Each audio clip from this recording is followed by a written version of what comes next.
तो एपिसोड 15 की शुरुआत वहीं से होती है जहां पिछला एपिसोड खत्म हुआ था। सियोंग और रयू के मॉम डैड उन दोनों को साथ में गले लगाते हुए देख लेते हैं। रयू की मॉम पूछती है क्या चल रहा है यहाँ पे। डैड कहते हैं तुम दोनों तो हमेशा झगड़ते रहते हो, फिर आज गले कैसे लग रहे हो। तो ये दोनों फाइनली बता ही देते हैं कि हम दोनों डेट कर रहे हैं, जो सुन तो सब लोग शॉक्ड होते हैं। सियोंग बताता है कि हम दोनों सीरियस रिलेशनशिप में हैं। रयू उनसे सॉरी कहती है ये बात उनसे छुपाने के लिए, और बताती है कि हमने ऐसे ही डेट करने का नहीं सोच लिया, बल्कि हम दोनों एक दूसरे से प्यार करते हैं ये रियलाइज करने के बाद ही हम इस रिलेशनशिप में आए। सियोंग रयू का हाथ होल्ड करता है, कहता है कि हम सच में एक दूसरे को पसंद करते हैं। तभी रयू की मॉम उसे घर चलने के लिए कहती है। सियोंग कहता है मैं भी आपके साथ चलूंगा ना, आपको सब समझा दूंगा। रयू की मॉम कहती है तुम अपने घर जाओ और रयू मेरे साथ चलो, पर सियोंग तो रयू के आगे आ जाता है, कहता है कि आप इसे अकेले नहीं ले जा सकती। उस सियोंग की मॉम कहती कि हेलो क्या तुम्हें मुझे कुछ नहीं बताना है। सियोंग कहता है हाँ बताना है, पर मैं पहले आंटी को सब कुछ अच्छे से समझाना चाहता हूँ। जोसन सियोंग की मॉम तो फ्रेंच में चिल्लाकर उसे घर चलने के लिए कहती है। फिर से इनकी मॉम्स का बहस शुरू हो जाता है। जोसन सियोंग और रयू समझ जाते हैं कि इनका झगड़ा हुआ है। रयू की मॉम उसे ले जा रही थी, पर सियोंग रयू का हाथ नहीं छोड़ रहा था। जो देख सियोंग की मॉम उसे पकड़ के रखती है,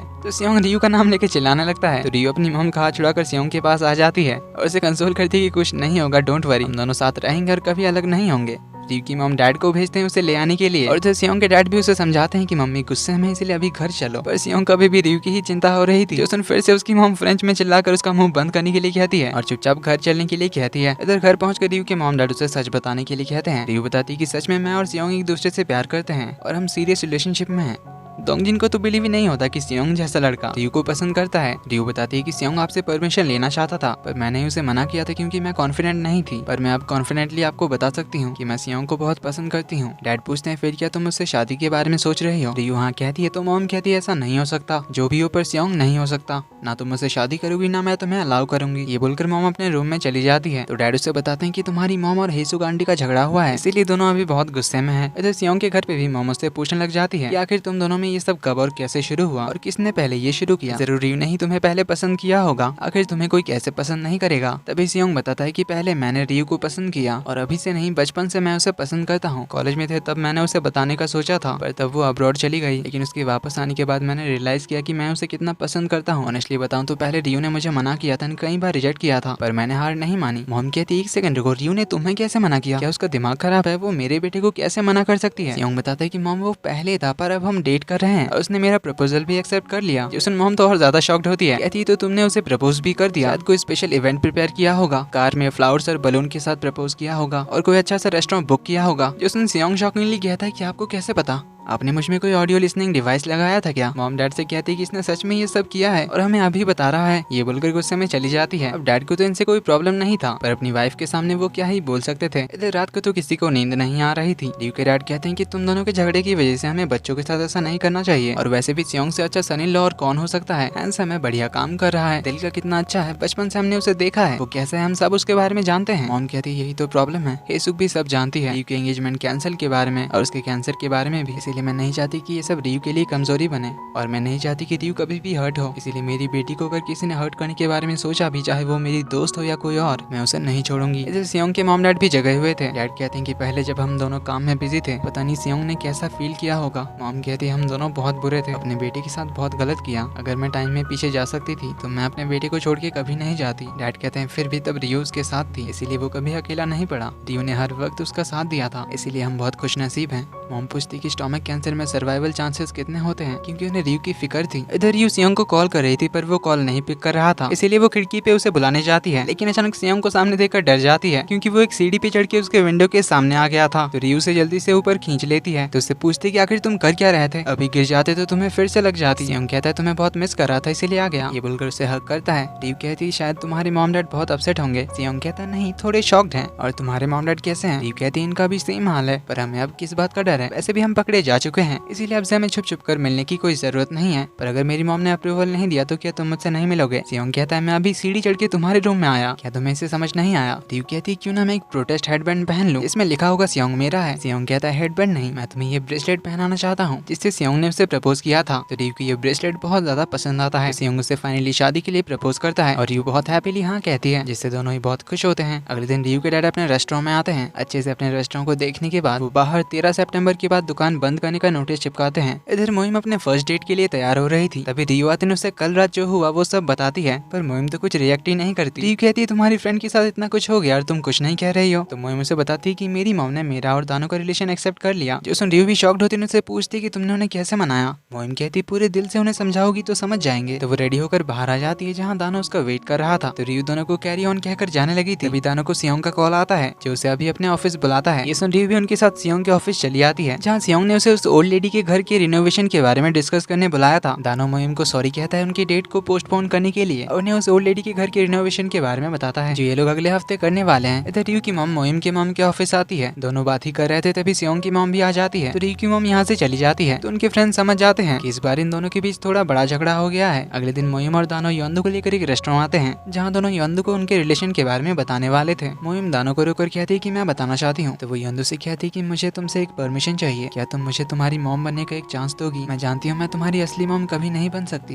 पर मैं तुम्हें प्रॉमिस करती हूँ कि मैं कभी भी तुम्हें पालक और गाजर खाने को फोर्स नहीं करूंगी। आई प्रॉमिस तुम्हारे स्कूल के स्पोर्ट्स डे में पेरेंट्स रिले रेस जीतूंगी। एंड आई प्रॉमिस अगर तुम कभी बीमार हुई या कुछ भी प्रॉब्लम हुई तो मैं हमेशा तुम्हारे पास तुम्हारे साथ रहूंगी। पर अगर तुम्हें मैं पसंद नहीं तो तुम बोल सकती हो। योंदू कहती है ऐसी बात नहीं है, और सच कहूँ तो मैं भी यही चाहती हूँ। मैं कब से इस दिन का वेट कर रही थी। ये एक सीक्रेट है, पर मैंने एक सपना देखा था जहाँ मैं चांद पर गई थी, वहाँ अब दोनों की शादी हुई और हम तीनों हैप्पीली स्पेस सूट्स में घूम रहे थे। जो सुन मोहिम और दानो बहुत सरप्राइज्ड होते हैं। योंदू कहती है आप मेरी दुनिया की बेस्ट फ्रेंड हो और मैं चाहती हूँ कि आप मेरे डैड के भी बेस्ट फ्रेंड बनो। मोहिम बहुत ही हैप्पीली प्रॉमिस करती है। जो देख दानो काफी इमोशनल होता है। रात को सियोंग और रियो ऑफिस में काम कर रहे थे। रियो ने साफ कहा था कि काम के टाइम सिर्फ काम करने को, इसीलिए वो दूसरे रूम में काम कर रही थी, लेकिन सियोंग बहाने से इस रूम में आ ही जाता है। थोड़ी देर बैठने के बाद कहता है कि मैं थोड़ा पास आ जाता हूँ। कहती है बिल्कुल नहीं, तुम वहीं बैठो, वरना फिर थोड़ी देर बाद आकर कहोगे तुम्हें मेरे पास आकर बैठना है, फिर हाथ पकड़ना है, फिर हग करना है। हम लोग कोई टीनेज बच्चे नहीं है, इसलिए हमें पर्सनल और प्रोफेशनल काम अलग रखना चाहिए। सियोंग थोड़ी देर बैठ जाता है, कहता है कि मेरा काम तो हो गया, इसीलिए अब हमें कुछ और करना चाहिए। ये बोल के रियो के पीछे ही पड़ जाता है। तो दोनों का भागम भाग कंटिन्यू रहता है। म्योंग आता है, कहता है कि सैटरडे को मैं इतनी रात काम करने आया और यहाँ मुझे तुम दोनों का पपी लव देखना पड़ रहा है। इधर दोंगजिन को सैलरी मिली थी, इसीलिए वो अपने मॉम डैड के लिए कुछ गिफ्ट्स लाया था। जो देख मॉम डैड रियो तीनों खुश होते हैं कि फाइनली दोंगजिन लाइन पे आ रहा है। पर यहाँ डैड उन दोनों को बताते हैं उनके शॉप बंद करने के बारे में। ये डिसीजन उनके लिए काफी मुश्किल था, क्योंकि वो 30 साल से भी ज्यादा टाइम से ये काम कर रहे थे। डैड बाहर बैठे हुए थे, तो रियो उनसे बात करने आती है। तो उनसे पूछती है कि क्या आप सच में शॉप बंद करने वाले हो? डैड बताते हैं कि तुम जानती हो ये जर्नी काफी मुश्किल रही, कुछ खास ग्रोथ नहीं हुआ, स्कैमर से पाला पड़ा, पर अब जाके मुझे थोड़ी शांति मिली। रियो कहती है अगर फिर भी कोई बात हो तो मुझे बताना, क्योंकि मैं हमेशा आपके साथ हूँ। और वैसे भी हमारी फैमिली का नया मोटो भी तो यही है, कोई भी बात नहीं छुपाना। और एक बात कहनी थी, आपने बहुत अच्छा काम किया डैड। डैड कहते हैं क्योंकि मैं फ्री हूँ तो तुम्हें मेरे साथ भी घूमना होगा। रियो कहती है अब मैं थोड़ी बिजी हूँ डैड। डैड कहते हैं तो क्या तुम अब सिर्फ सियोंग के साथ घूमने जाओगी? तब तो मेरा अप्रूवल भूल जाओ। रियो कहती है आपने तो कभी मना ही नहीं किया, इसलिए तो मुझे बस मॉम को ही मनाना है। तो अगले दिन सियोंग और दानो जाने वाले थे उस ओल्ड लेडी का घर रिनोवेट करने, जिनका साथ देने पहुंचते हैं रियो और मोयुम। और कुछ देर बाद म्योंग भी उन्हें ज्वाइन करता है। तो पांचों सारा सामान लेकर पहुंच जाते हैं, उनके घर को पूरी तरह से रिनोवेट कर देते हैं, इवन बहुत सारी जगह भी बना देते हैं, जिससे वो ओल्ड लेडी तो बहुत ही ज्यादा इमोशनल होती है, सबको ब्लेसिंग्स देती है, थैंक यू कहती है। तो उन्हें खुश देकर ये पांचों भी बहुत खुश होते हैं। इधर मोहिम की मॉम रियो की मॉम को कॉल करके अभी बुलाती है। रियो की मॉम जैसे ही उनके ऑफिस पहुंचती है अंदर, तो सियोंग की मॉम बैठी हुई थी। ये दोनों बाहर जाने का सोच ही रहे थे, तभी लाइट्स ऑफ हो जाती है और उनके फ्रेंड्स बाहर से दरवाजा लॉक कर देती है और उन्हें कहते हैं कि अंदर वाइन और जूस वगैरह रखे हुए हैं, चाहे तुम दोनों बात करके आपस में सुलझा लो या फिर ड्रिंक करके, हम लोग 1 घंटे बाद आएंगे, तब तक सब कुछ ठीक हो जाना चाहिए। ये बोलकर दोनों चली जाती है। उनकी मॉम सॉरी कहती है उस दिन जो कुछ भी कहा उसके लिए, कि मेरा वैसा कोई मतलब नहीं था। रियो की मॉम कहती है तुमने जो कुछ भी कहा वो दिल से ही तो कहा था। सियोंग की मॉम कहती है कि हम ऐसे हमेशा अपने बच्चों के सामने नहीं लड़ सकते। रियो की मॉम कहती है कि क्या तुमने कभी सोचा था रियो और सियोंग साथ में होंगे? सियोंग की मॉम कहती है कभी नहीं, इसीलिए तो मैं बहुत हैरान हूँ। रियो की मॉम कहती है इसमें हैरान होने वाली क्या बात है? सियोंग की मॉम कहती है मैंने ये एक्सपेक्ट नहीं किया था। रियो की मॉम पूछती है तो फिर अब क्या करना चाहती हो? सियोंग की मॉम कहती है हम क्या कर सकते हैं, जितना मैंने सुना दोनों ने हाल ही में डेट करना शुरू किया, इसीलिए हमें वेट करना चाहिए और दोनों के डिसीजन को रिस्पेक्ट करना चाहिए। तुम्हारी बातें सुनकर लगता है कि तुम चाहती हो उनका ब्रेकअप हो जाए। सियोंग की मॉम कहती है ऐसी कोई बात नहीं है, मैं बस चाहती हूँ कि हमें बिना सोच समझ कर उनके लिए कुछ भी फैसला करने की जरूरत नहीं है। वैसे रियो को बहुत कुछ झेलना पड़ा है। जो सुन रियो की मॉम और ट्रिगर हो जाती है, कहती है जैसे क्या?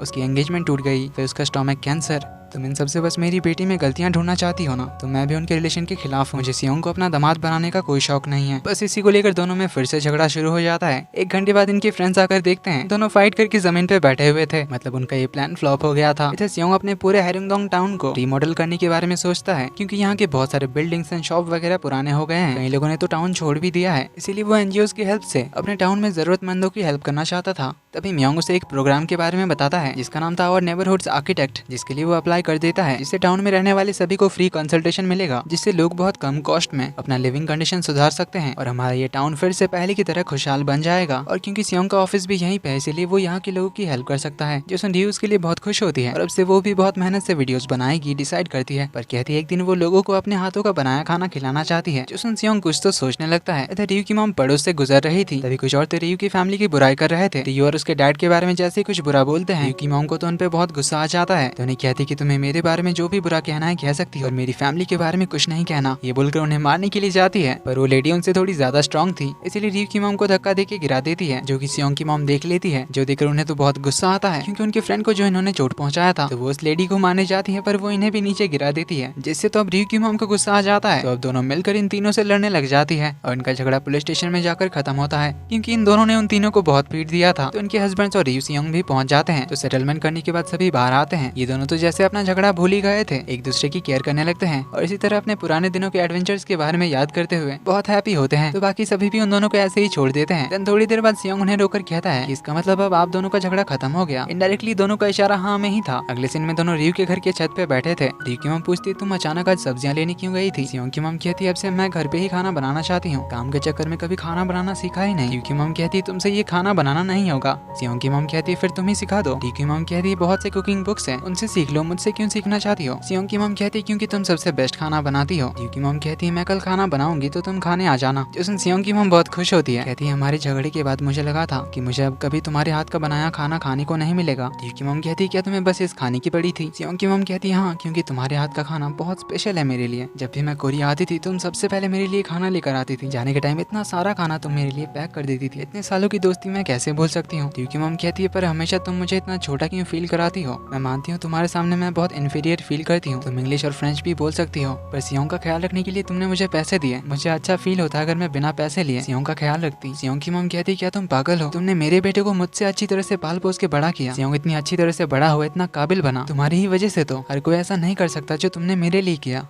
जैसा तुमने स्कूल में मेरे लिए किया था मुझे अपना दोस्त बनाकर। इसीलिए जब हम इन-लॉज बनेंगे तब भी मैं तुमसे ऐसे ही बात करूंगी तुम्हारा नाम लेकर, और तुम भी मुझे अपने नाम से बुलाना। फॉर्मेलिटी करने की जरूरत नहीं है, भले ही हमारे बच्चे शादी कर ले पर हमारी दोस्ती उनसे पहले रहेगी। रियू की मॉम पूछती क्या तुम सच में उन्हें अपनी ब्लेसिंग देने के लिए तैयार हो? सियोंग की मॉम कहती मैं कभी उनके खिलाफ थी ही नहीं। रियू की मॉम कहती पर तुम बिल्कुल भी खुश नहीं लग रही थी, सच बताना रियू की बीमारी से तुम्हें प्रॉब्लम है ना? सियोंग की मॉम कहती हाँ क्यों नहीं होगी, रियू बीमार थी तो मुझे उसकी चिंता क्यों नहीं होगी? वो तुम्हारी बेटी है, मेरी बेस्ट फ्रेंड की, तो मुझे उसकी चिंता क्यों नहीं होगी? बचपन से रियू को मैं कितना पसंद करती हूँ तुम जानती हो। जो अब रियू की मॉम को रियलाइज होता है कि वो अब तक बस गलत ही समझ रही थी, क्योंकि उन्हें लग रहा था कि सियोंग की मॉम रियू को पसंद नहीं करेगी उसकी बीमारी की वजह से। पर सियोंग की मॉम कहती कि तुमने ये कैसे सोच लिया? हम दोनों साथ मिलकर हमारी रियू को प्रोटेक्ट करेंगे। जिस तरह तुमने बचपन से सियोंग का ख्याल रखा उसी तरह मैं भी रियू का ख्याल रखूंगी। इधर रियू, सियोंग और उनके डैड चुपकर इनकी बातें सुन रहे थे। इनकी बातें सुन इमोशनल हो रहे थे। रियू की मॉम उन चारों को बाहर आने के लिए कहती है, तो फाइनली इनकी फैमिली इनकी शादी के लिए मान गए थे और इनके फैमिली का एक इमोशनल रियूनियन सा हो जाता है और सब लोग बहुत हैप्पी होते हैं। अगले दिन रियू के डैड के शॉप का आखिरी दिन था, इसलिए आखिरी बार वो तैयार होकर अपने शॉप को ओपन करना चाहते हैं। और इधर मोइम के इंटरव्यू का रिजल्ट आ जाता है, जहां उसका सिलेक्शन साउथ पोल में हो गया था। इससे वो साउथ कोरिया की पहली वुमेन पैरामेडिक बन गई थी जिसका साउथ पोल में सिलेक्शन हुआ था। तो चीफ बताते हैं कि उसे अगले महीने ही साउथ पोल के लिए निकलना है। उस मोइम थोड़ी सोच में होती है। इधर आखिरी दिन में भी कोई कस्टमर नहीं आया था, इसीलिए वो शॉप बंद करने जा रहे थे। और तभी एक लड़की आती है,